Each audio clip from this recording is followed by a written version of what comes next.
Today I'm going to talk about the red triangle stamp. We have a lot of presentations on themes. I'm going to do the opposite, which is sort of talk about obsessively about one single stamp, the stamp that has been causing me headaches and nightmares for the last 2 months. So this is the 2-cent first bureau issue. It came out in 1894 and it ran to 1903. So by the end of this presentation, you should have some idea why these stamps were created, how to differentiate between all four types, and a checklist of what to look for.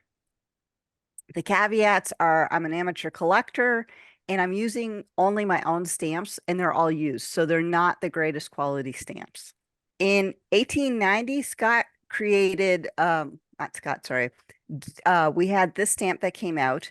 And then I discovered that in 1894, we had the same stamp, but with these triangles in the corner. And this, of course, annoyed me. So why would they create the same stamp with triangles? So as many of you know, I am not an American collector. I am a worldwide collector.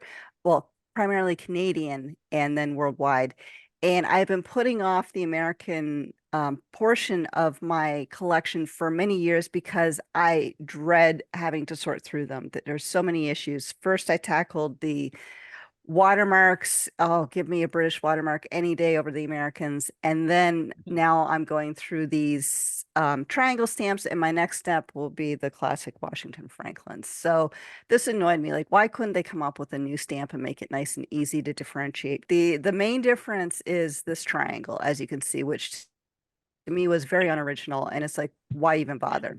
I'm going to explain where the triangle came from, and it all starts with a failed crop in Argentina in the summer of, or in 1893, which caused the panic of 1893. During this panic, 500 banks closed, 15,000 businesses failed. We had many, many farms ceasing their operations. Unemployment rates skyrocketed. There was 35% unemployment in New York, 43% in Michigan. People were starving. And just a little side note, the funds for the Love Canal were diverted at this point, which eventually led to its repurposing as a toxic waste repository. So going into the year 1894, when these stamps were created, the country was in a full out depression. As part of that depression, the company that made the Pullman trains decided that Pullman himself decided to cut his wages for his workers, but they lived in a company town where they were forced to live in Pullman's housing, and he refused to cut their rent. So he lowered their wages and refused to cut their rents. And so they went on strike. They shut down all traffic, train traffic west of Detroit, grinding the country to a halt. It involved 250,000 workers. This was a massive, massive strike. There were 4 soldiers that were killed in the strike trying to get the trains through the picket lines. The president ordered the entire army to force the workers back. So there was an incredible amount of tension going on in the country at this time, revolving around this strike. And to appease it, he created Labor Day.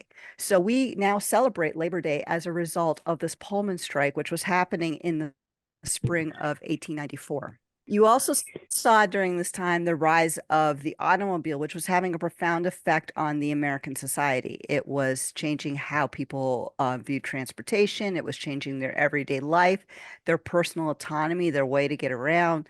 The laws and government regulations were coming into effect in a way that had never impacted individuals before.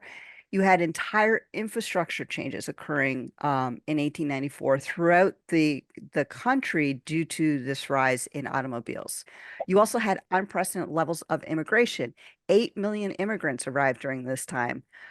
Tensions between the immigrants and American-born job seekers were surging. You had the Immigration Restriction League founded, and a literacy test was actually proposed for voters, and a rise in the ethnic neighborhoods. So while the stamp was being coming out, you had all these different tensions. It was also the Gilded Age. You had the rise in economic disparity. Child labor was widespread. The working conditions were dangerous and unsanitary, and you had the rise of the great industrial tycoons. So I'm sure you're saying, Tara, what does this have to do with triangles being put on the stamps? So just bear with me. I will get there. So in the 1890s, against this great economic depression and disparity and changes in the social fabric of America, you had the USPS doing an unmitigated expansion. They introduced their free rural delivery, and I can't emphasize enough how important this was to changing America and giving for a first time a voice to the American farm worker. It had a lot to do with bringing that segment of Americans into the forefront of the American identity. Rural routes were also expanded during the 1890s. Um, Even though they were in a depression, you had them introducing parcel post in 1895, and in 1893, they introduced their very first commemorative stamps. Going back to why did they add the triangle to the stamp in 1894? As I mentioned, the government was under tremendous stress because they were in a depression. They were having all of these social issues. And so they decided to take a look at their stamp contracts. So the American Banknote Company had made all the stamps up to this point. And in 1894, they decided to accept a contract from the Bureau of Engraving and Printing to go forward and create stamps. This is a massive change. Initially, the Bureau of Engraving and Printing wanted to create their own stamp to announce that they are now producing stamps.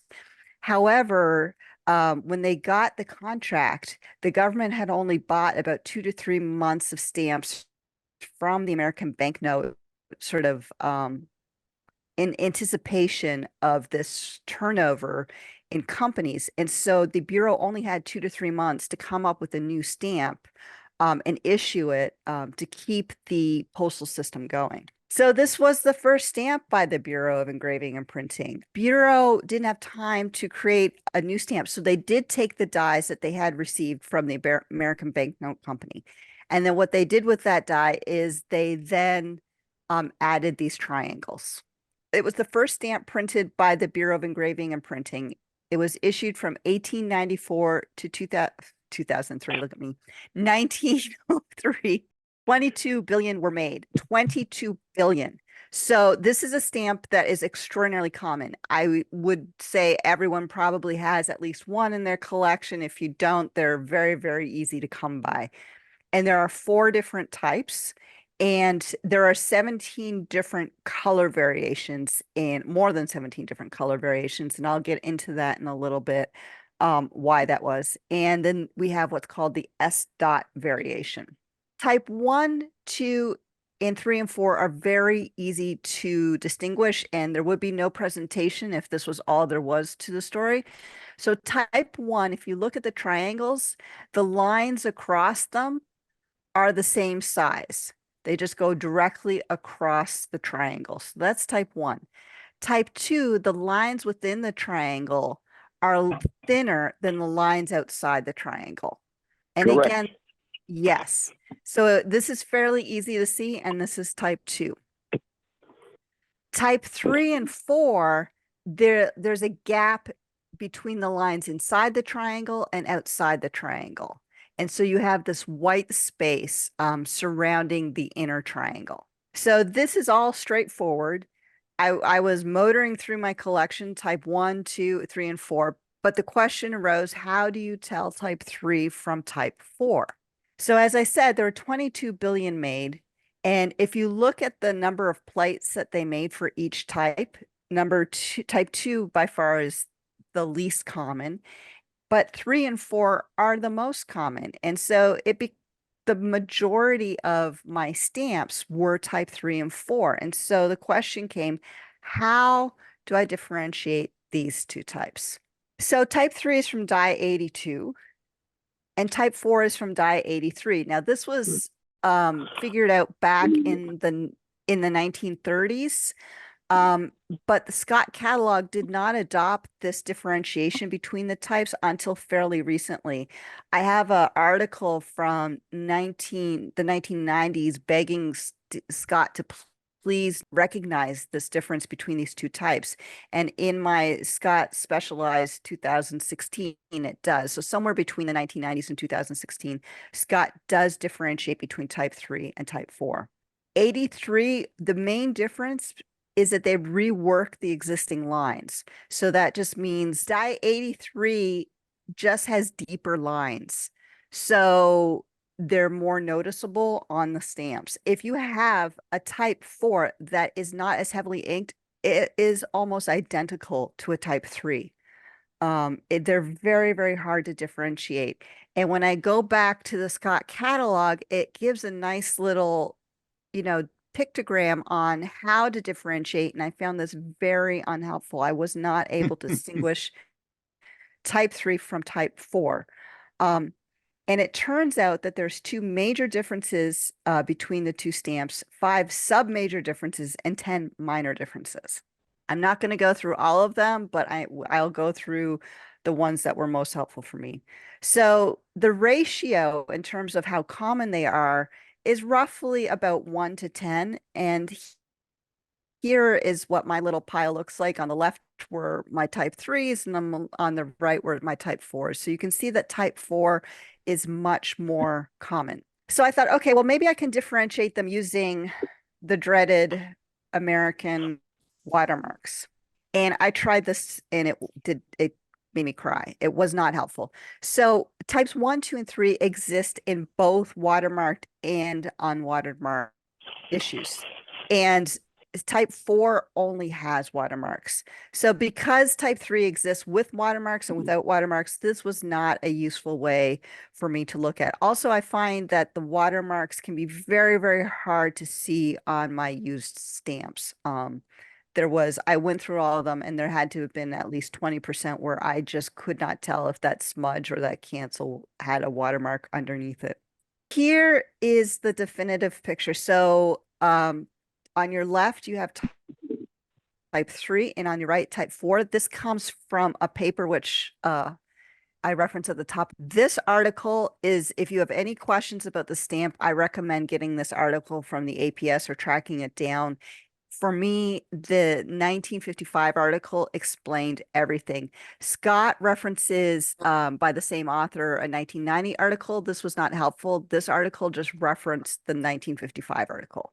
So this is from the 1955 article. And here he has very nicely labeled all of these differences.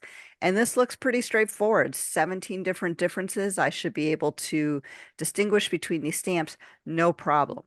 This was not my experience, it turns out.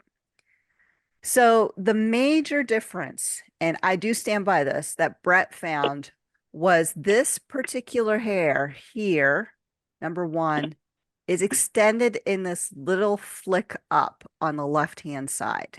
So he points it to this one strand, and I look at it like there's like this sort of hook on the end of this one, and this one comes along, and you get this very dark hair strand here. And why I found the depiction in Scott and Brett unhelpful is it pointing to the strand. But if you look at the number 3, here is the strand. It exists in number 3 too. You've got this one with the hook, and it comes in down. The only difference between the two that I could tell was this flick up at the end on number 4. So that's what you're looking for. And you can see that it's very lightly inked. So again, if the number 4 stamp is not heavily inked, you may not see that flick up.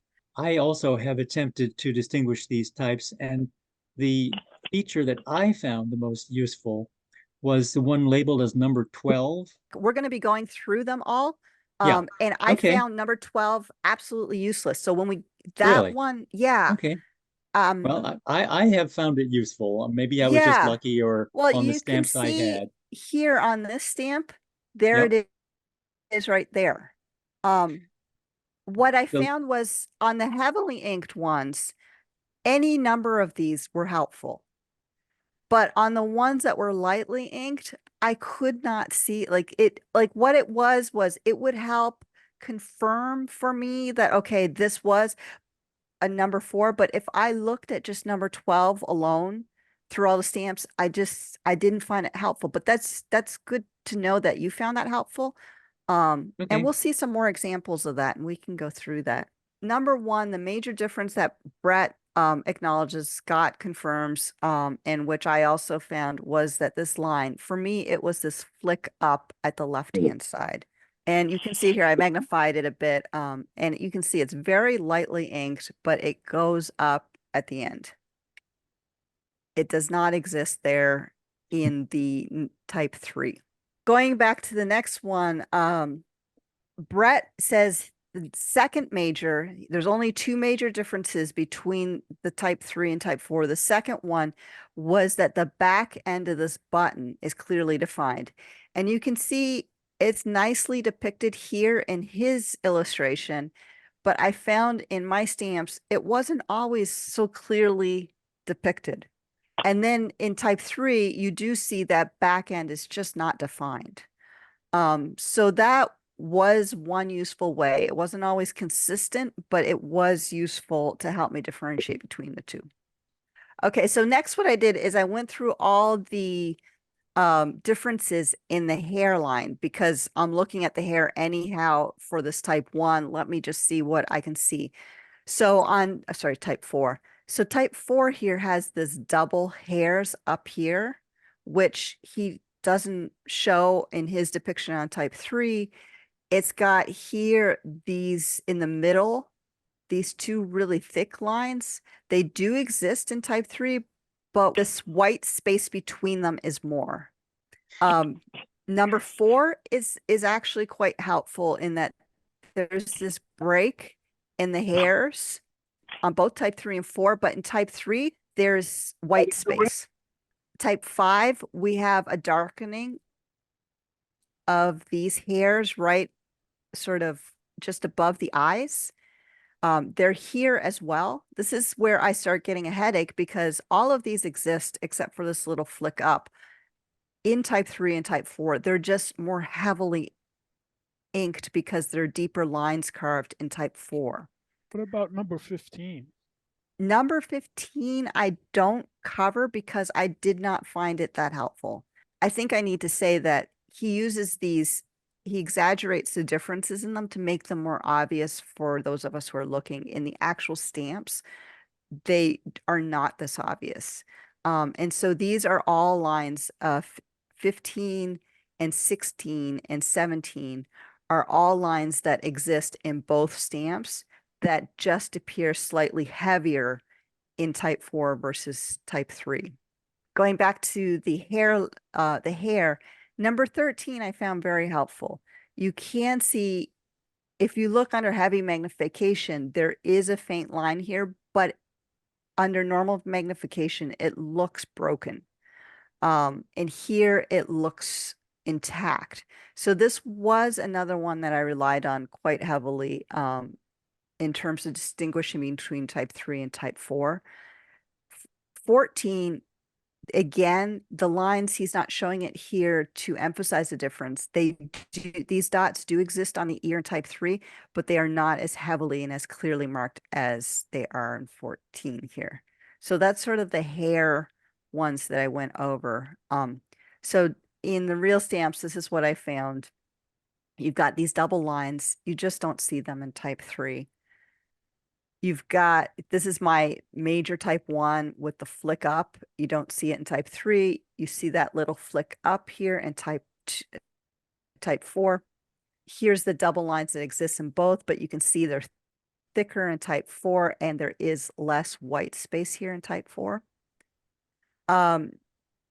Again, this one I didn't find that helpful. They are clear here in type 4, but you still see them here in type 3. This white space I did find helpful. It's here in type 3. It doesn't really exist here in type 4. And then this broken line that you see hairlock really in type 3 It's there in type 4, and then the ears. So you can see very faint that there are dots in the ears in type 3, but you can clearly see them in type 4. Oh, and of course the button. So again, this is an example of where that back is better to find in type 4, but if you're looking at hundreds of these stamps, it's hard to really say based on the button alone, is that a type 3 or is that a type 4? The next very, very helpful thing I found was the T, number 9. Type 4, this line here is very straight, and in type 3, there's a concave element to it. It's not depicted well in this, but we're going to look at some stamps where you'll see it a little easier. You can see there's a real concave to the stem of the T, and here it's straight. And I did find this helpful. Also in the sense, the end of the C is a little more pointy in type 4, and the bottom is a little thinner. Here, it's a little fuzzy in this picture, but it's more rounded and there's a thicker bottom. He talks about this line here being recut, and that I couldn't tell from the description if it extends down further or something. And I was never able myself, when I looked at the stamps, to really differentiate between the two. In this case, it is clearer in type 4, but I didn't find this consistently with all type 3s. Like sometimes in type 3, I would see it. I just think that he meant this might be a darker cut. And then this I did use. This line here, the presence of it, I've cut it off, unfortunately, in this picture, but it's present in type 4 and clear, whereas in type 3, sometimes it's present, but it's not clear. Are you feeling my headache yet? So Alan mentioned this. So type 4 has these lines extend into, and my initial thought that, well, this seems like the obvious thing I can look for, and I'm just going to use this to differentiate all of them. And I didn't find that helpful. It does exist on some of them that are obvious to my eye. Now, Alan has got a very good eye, and so he found, if I'm understanding correctly, Alan, you found this as like the most helpful. Yes, in fact, it's the only one I remember using. Yeah. It just seems like something that you could spot without having to, to poke around among the hairs. Um, it's just the extension of some of those engraving lines into the oval. As an amateur collector, I am not as skilled as Alan, and it was hard for me to just say, okay, is this a 3 or a 4 for the majority of them? Whereas that flick up in the hair for me was like the tell-all of them. The big warning for an amateur like me was that I couldn't rely on any one difference to tell if it was a 3 or 4. Some of them had, like, each one had a different composite of all those ones that I've run through. While what worked for one stamp, I didn't find necessarily worked for the next stamp or the next step or the next stamp. So what I ended up using was multiple tells to make sure, okay, it's got 3 or 4 of these signs of 4, it's a type 4. The rubric I used basically was, number 1, is there that flick up in the hairline? Yes. Is the back of the button outlined or heavily shaded? Well, I'm not so sure in this one. Like, it's not clear to me. Are there 2 parallel lines at the top? Yes, there's parallel lines. Is there white space? Yes, there's white space behind the ear. Deeply cut hair in the middle with no white space. Well, I mean, if you were working with all stamps that were used, you would have to use multiples, because part of your distinguishing characteristics on certain ones of them would be obliterated by cancels in certain instances. Plus, So- stamps being used means they also get abused, right? So they get abused going through the mail. They get abused by being sorted by collectors over time, exposed to the elements and so forth. But you're absolutely right that, for a given stamp, you have to basically build a case like a lawyer, of all the characteristics. You have to say, okay, does it have does it have most of them or does it lack most of them? Because you're never going to find, at least on some of these used stamps, a single characteristic is not going to be decisive. I would think it's a type 3, but you'd have to examine it under really good man. I don't notice the number 12 aspect on this very easily. No, in Yeah. fact, so what is your conclusion about this one, Tara? Do you Well, think I'm it's a 3 or 4? walking you through it. So we have Okay. there is white space there. Are these deeply cut strands? They look deeply cut to me. Maybe. The hair coming down in the front here. Is this a single strand? No, it's not. Like you can see there's a break here. The earlobe, does it have clear inking? Yes. So right now we're in conflict. This one here Mm-hmm. looks like type 3. The inking looks like type 4. The back of the button is not clearly defined, but and there's a white space like type 3, but then we have the flick up, which is a type 4. And is the T straight? Looks pretty straight to me. I don't see that concave element. Yeah. Does a cancellation with a date on it help you distinguish? Or didn't appear. I'd have to go back into my Scott to look at what year, but it appeared the latest. And type 3 did appear earlier. And so there would be a period of time where there was only types 3 and type 4 did not exist yet. So that would help Um, you get yes, some master absolutely. copies to compare with. It is extraordinarily helpful if once you've identified one of each, and to use those as your truth markers when you're looking for other stamps and to compare, okay, is this a 3 or a 4? I know my 3 looks like this. Does it compare? And that's really helpful. So the C, it does look skinny at the bottom, but it does look kind of rounded on the end.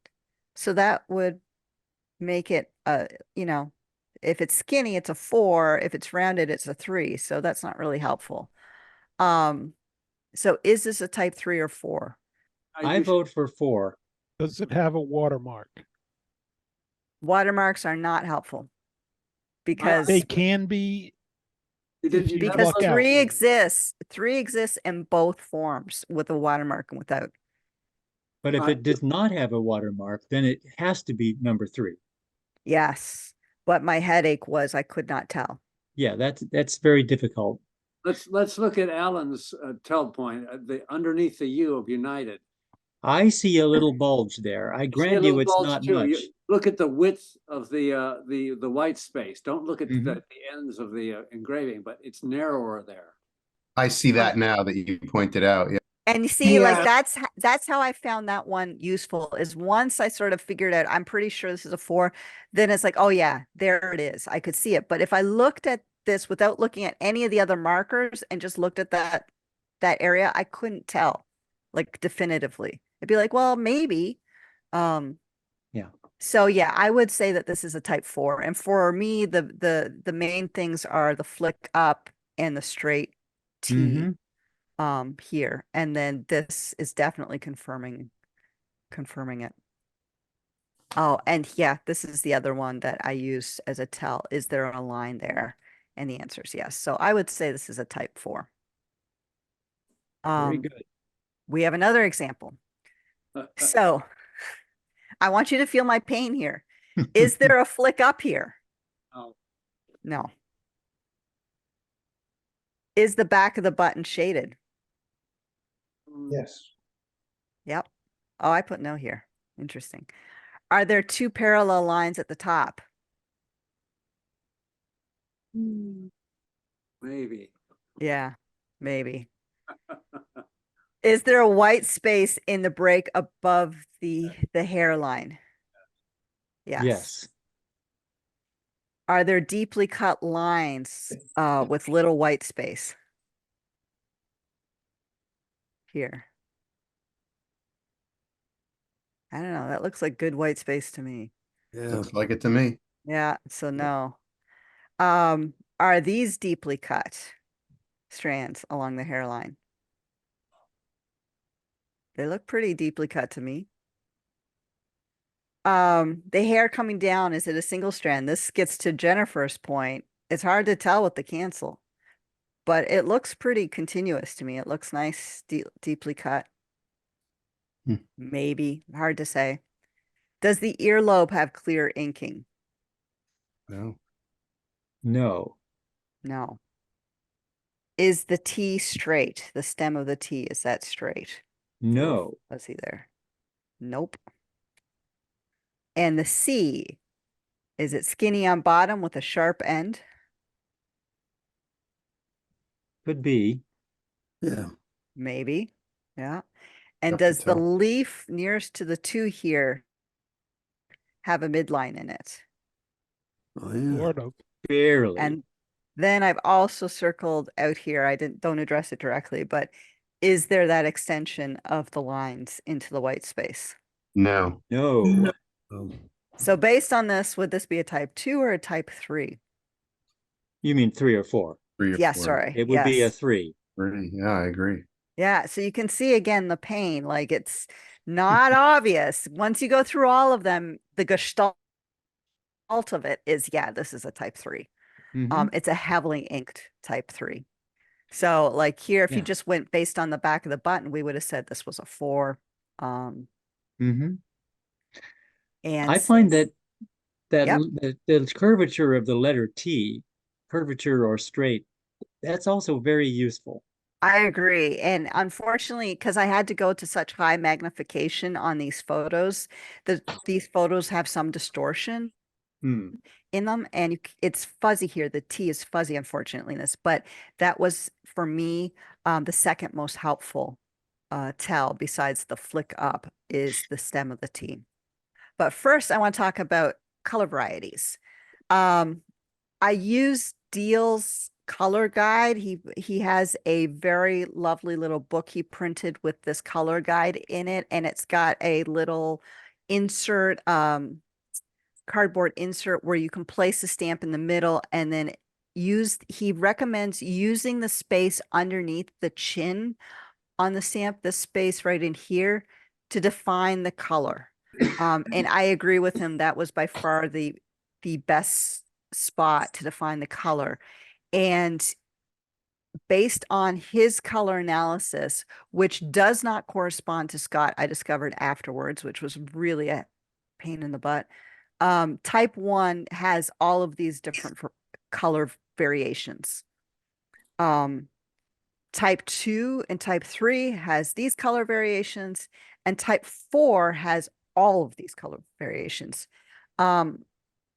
What I will tell you, having gone through all of my stamps, is that I came to the conclusion that even though Scott has color varieties, differentiating these stamps based on color was a nightmare. Because even with all of these colors, 40% of my stamps fell in between. Like, it's like, well, it's kind of close to this and it's kind of close to that, but which one is it closer? I don't know. And there, you could see the big differences between, say, like a pink and a brown orange. I mean, those were obvious, but there's so many color variations for these stamps. I don't have any words of wisdom to pass on regarding them, having gone through mine and coded them.